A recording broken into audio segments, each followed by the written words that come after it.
ایک ہے کسی کو پکارنا، کسی سے مدد چاہنا، کسی سے کسی کام کے اندر جو ہے کوئی امداد کی خواہش کرنا، جو کہ ہو دنیاوی جو معمولات ہیں، جو عام ہمارے قواعد ہیں، ظاہری مادی اسباب و وسائل کے درجے میں، وہ شرک نہیں ہے۔ میں کسی سے کہتا ہوں مجھے ذرا پانی پلا دو، یہ بھی ایک دعا ہے، استمداد ہے، مدد آپ نے مانگی ہے، اس سے اپنی ایک ضرورت پوری کرنے کے لیے کہا ہے۔ لیکن کیا ہے یہ کہ گھڑا ہے، وہاں رکھا ہوا ہے، وہاں پانی ہے، اس میں سے پانی لائے گا وہ دے دو۔ جو ظاہری قوانین طبیعہ جو ہے ان کے دائرے کے اندر اندر کوئی دعا، کوئی استمداد، کوئی استعانت، کوئی استغاثہ، اس میں کوئی حرج نہیں۔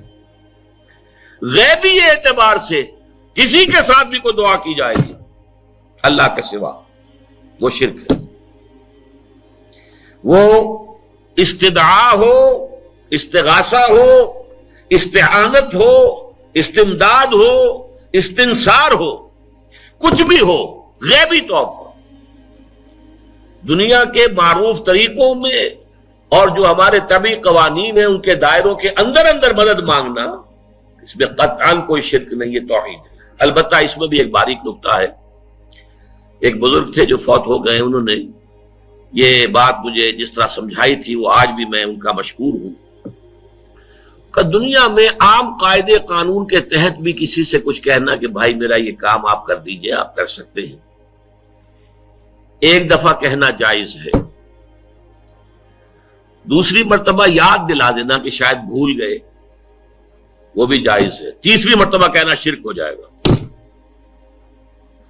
تم نے یہ سمجھا ہے کہ تمہارا کام یہی کر سکتا ہے، کام کرنے والا تو اللہ ہے۔ لا فاعل فی الحقیقت ولا مؤثر الا اللہ، حضور نے فرمایا کہ اگر تمہیں جوتا باندھنے کا تسمہ درکار ہو تب بھی اللہ سے مانگو،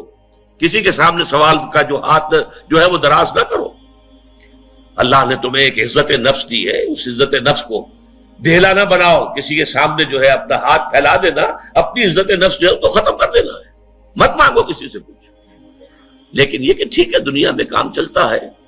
حضور کا شکی شان تو یہ تھی کہ اگر آپ سواری پر ہوتے تھے اور آپ کی چھڑی گر گئی تو سواری کو بٹھا کے اس سے اتر کر چھڑی خود اٹھاتے تھے، آپ کسی اپنے ساتھی سے یہ نہیں کہتے تھے کہ میری چھڑی پکڑا دو گے۔ آپ کی تو غیرت کا عالم جو ہے وہ بہت بلند تھا، بہت بلند تھا، بہت بلند تھا۔ لیکن دنیاوی عام طریقے سے یہ کہ ٹھیک ہے بھئی آپ ایک کام ہے آپ کر سکتے ہیں، یہ کر دیجیے، اس نے کہہ دیا ٹھیک ہے میں کروں گا، پھر بھول گیا یا کچھ اور ہوا، دوسری مرتبہ یاد دہانی کرا دی، تیسری مرتبہ جو ہے انہوں نے کہا کہ پھر اس میں شرک کی بو آنے لگتی ہے کہ معلوم ہوتا ہے کہ آپ نے سمجھا ہے کہ اسی کو اختیار حاصل ہے، یہی مقتدر ہے، اسی کو آپ کا کام کرنے کا جو ہے وہ پوری قوت اور قدرت حاصل ہے، اور یہ چیز جو ہے یہ شرک کی بو اس میں سے آنی شروع ہو جاتی ہے۔ لیکن یہ ہے معاملہ سارا جو اسباب عادیہ کے تحت، اس سے ماورا آپ کسی کو نہیں پکار سکتے۔ دیکھیے سب سے بات نکتے کی بتا دوں آپ کو، فرشتے کو تو ہم مانتے ہیں نا، حضرت شیخ عبد القادر جیلانی رحمۃ اللہ علیہ کی روح ہے یا نہیں ہے، سنتی ہے نہیں ہے، حاضر ہے کہ نہیں ہے، ناظر ہے کہ نہیں ہے، 100 اختلاف ہو جائیں گے، اختلافات کی تو گنجائش ہے نا۔ فرشتہ ہے یا نہیں ہے، وہ تو فرشتہ تو ہے، آپ کے دونوں کندھوں پہ بیٹھا ہوا ہے، کرامن کاتبین ہے کہ نہیں ہے، یرسل علیکم حفظہ، آپ کے جو باڈی گارڈ اللہ فرشتہ نہیں بھیجتا، لیکن آپ فرشتے سے بھی نہیں کہہ سکتے کہ میرا یہ کام کرو۔ فرشتے کے وجود پہ تو کوئی شک نہیں ہے، یا جبرائیل میرا یہ کام کرو، قطعاً نہیں، غلط، شرک۔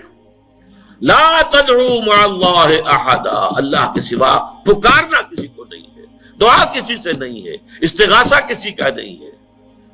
استعانت کسی سے نہیں ہے، استمداد کسی سے نہیں ہے، استنصار کسی سے نہیں ہے سوائے اللہ۔